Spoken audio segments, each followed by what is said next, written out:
Hello everyone, welcome to this edition of Weekly Stock Picks. My name is Brock.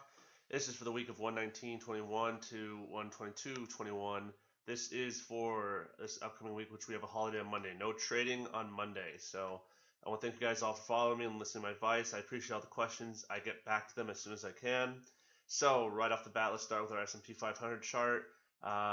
As I have told you guys, I am expecting a large drop. However, based on what I'm seeing there's a good chance that we could have a quick rally. I think it's going to coincide with the inauguration of Joe Biden as our new president. There are going to be quite a few different changes with him as president. So there are going to be a few different stocks. I've kind of shifted on the way I do things based on that. Starting at the end of next week, we'll be under a new administration. So S&P 500 so far is looking decent. I am expecting a big drop, so just be aware that I am expecting it somewhere in the range of 3,900 to 4,100. Somewhere in that range is where I'm expecting the drop. So we are being very careful. We are keeping, I'm trying to be very careful on my stock picks and the things that I am personally investing in each week. So just giving you a heads up that you have been warned. Okay, let's go ahead and jump into it. Oh, but first, let's see how we did last week. Highest performing stock of the week, Bed Bath & Beyond. Great call. At one point during the week, it was up 44%. So it dropped down just like everything did on Friday. People don't like to hold stocks throughout the weekend, 3-day weekend. So there's a sell-off on Friday. It was very difficult to find anything green. I think the only thing I found was Starbucks up. Starbucks was up half a point. So, kind of a tough day. But hey, those kind of days happen, and that's what leads to the big green day. So Home Depot was our second with 2.42%, a little bit more. It went up, although it trended up really well up until Wednesday, and then Thursday dipped down a bit. Friday started to go up a little and ended the day red. So still not bad. It has 6 weeks to hit its price target. It hit its first one.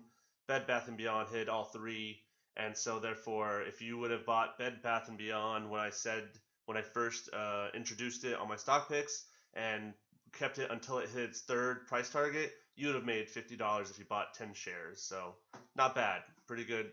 First stock pick of the year to hit its price targets. So, all right, let's go ahead and jump into our new stock picks of the week, and we have, all right, please, there's some hard ones here. Jumia, I think they're like the Amazon of Africa, I believe. Palantir, Aurora Cannabis, and Apple. So as always, I'm going to explain kind of the setups. I give you your buy zones, your cut loss, your price targets. I'll give you what I'm seeing and all the different charts. So let's go ahead and jump into it. So Jumia right off the bat, if you can see here, we're on the MACD, it's starting to push up. We see from the squeeze indicator that it's reading that a big move might be coming up. Let's turn these off. The RSI is heading to a little oversold. So maybe we see a quick little dip and then we head up to wave 3. So far it's looking good. I think we still have a little bit more to go. So Jumia, good pick right there. All right, Palantir. Here we go. Okay, so this one is still in a wedge. I thought it was going to break out earlier, but it decided it was almost, and then decided to bounce back down. So it needs a little bit more time. Right now it's about the middle of the wedge. Maybe it bounces all the way down to the bottom of the wedge and then bounces right back up. We're hoping to see a breakout in the next week or two.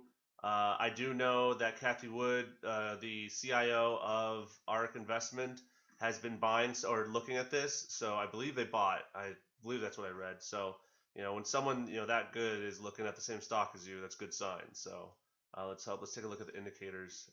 Indicators looking good. It's above all of its moving daily averages.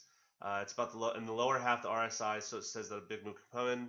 MACD has not crossed yet. It looks like it wants to go up. We got some momentum going that way. Squeeze indicator is all red, so that's flashing indicator that maybe a big move is coming to the upside. So keep an eye on Palantir. Let's look at Aurora Cannabis. Like I said, with Joe Biden being inaugurated, that's a big push for the marijuana stocks and cannabis like that. It is oversold. MACD's heading up. All things are heading up. So maybe we see a quick dip before it heads back up. That's the hope here. It is an overbought territory. So let's go and take a look here. Earlier when we had that big jump when Biden was first, I believe this was when he was certified or they announced him winning. So I had a big jump then. So I guess the inauguration could do the same. So maybe on Tuesday we see a quick little dip in the morning and then it starts heading up throughout through the rest of the week. As you can see here, it closed that window very cleanly, and then we started this 5 wave. So Aurora Cannabis, this thing's like a good stock. It's not going to be one you want to keep a long time for now until we start have a clearer vision of what's actually going to happen with the cannabis industry. But for now, I think I see a nice little a nice move coming soon. So okay, and everyone's favorite, Apple. All right, so Apple is actually, it's lining up really well for this 5 wave. So if we hit this bottom here, we only have a little bit of space here, up to about I said around 116 to give it a little room, but if it keeps dipping, then we're in dangerous territory. But I foresee a rally coming, towards with this week with the inauguration, maybe this week or next. A small little rally, and then we hit that big drop that I've been talking about. Maybe that's what happens. So Apple right now is set up pretty nice. We got we hit the 3 wave. Now we came back down for 4, and we're hoping to see a 5. This could correspond with its earnings, which I believe is on the 26th or 27th. Everything I've been reading has said that the iPhone 12 sales are through the roof. Everyone's buying more, that they can't get enough of them. So I think earnings could be big. Maybe the run up to earnings is what this is. So there's a couple different pathways for it to finish off wave 5. So keep an eye on Apple. I see this as a strong candidate. It is risky with tech being so overextended, but let's keep an eye on this. It could do well in the future or in the next couple weeks. So all right. Up next we have earning plays. So like I said, Netflix has been kind of quiet for a while. So maybe this is what gets it going, or it just dips more. I don't know. We're really not sure. Morgan Stanley, a lot of banks are announcing this week, and then Intel. I'm gonna talk about Intel more because it's in my honorable mention picks. So let's go ahead and jump into those. So right off the bat is one of my all-time favorites, AMD. It is getting a little weaker on my list, but let's take a look at it real quick. So as far as the 5 wave, it's setting up nicely. It had this nice little run up to wave 3 where it got all the way to just a hair under 3 digits. That's gonna be a big thing for it. So it's dropped down. A lot of this drop was due to Intel saying that they have hired a new CEO. I'm gonna talk about that when I talk about Intel. So I think they bounced to the 4. And do we see more weakness? Is Intel, is everybody moving their money to Intel? Or will we see money move back into AMD from Intel after their earnings that are this week? So, this is a high risk, high reward play here. So let's see how it does. All right, up next is Pepsi. Yes, I don't know if you guys have all heard, but the king, LeBron James, has traded Coke for Pepsi. That's right. He has signed a new contract and is now the spokesperson for Pepsi. So we saw what happened when Kanye West signed with Gap. Maybe we're going to see a similar move early on Tuesday morning where Pepsi shoots up. Is this, if this is a marketing play, it's hard to quantify marketing, but if this, has some legs to it, it could push it, maybe this is what it takes to get the stock running. People believe in the power of LeBron James in marketing. So maybe this is a good pick here. High risk, high reward. That's why it's an honorable mention. All right. And Fisker. Let's go ahead and look at Fisker. I think with Biden stepping in, I think EVs, a lot of Biden's big, green plan is going to be big. I think it's been trading in this channel for a little bit. I think it has a pop coming soon, and maybe it's this week. Maybe the inauguration of Joe Biden will give him that pop. Who knows? But it's been trading channel for a while. It's on a nice 5 wave. But we do need to see some money come in and push this forward. So maybe an American EV, this is their week. So we'll see. All right, now I'm gonna spend a little time on Intel. So the issue with Intel is, yes, they did hire a new CEO, which is where you got this big jump. The only issue is that the CEO was from Intel. It was a guy that works for Intel. That's a problem. They're getting pushed around by AMD because AMD's the new kid on block.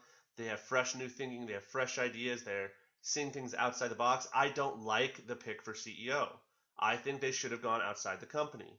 And what you see, not only that, so that's how I feel about the company overall. I don't think that pick's going to work. The selection for CEO will work out.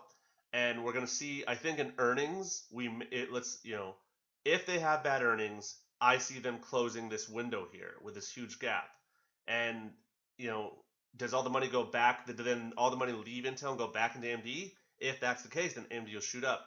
If Intel has okay earnings, but the forward guidance looks good, I could see them keep running up. This is why it's high risk, high reward for both Intel and AMD. One of these two is going to win this battle on the stock side.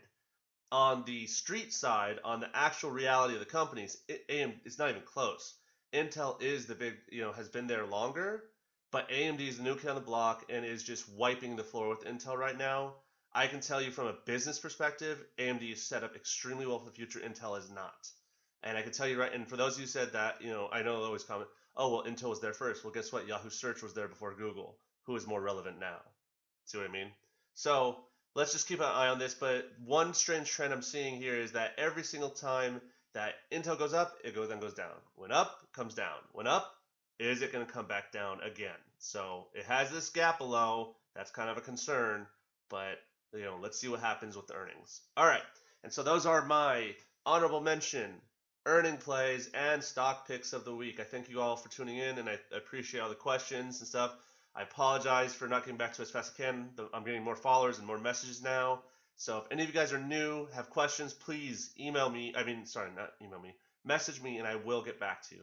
All right, everyone, let's have a fun week. I hope you enjoy the 3-day weekend, and let's all have a very green week next week. Okay, take it easy.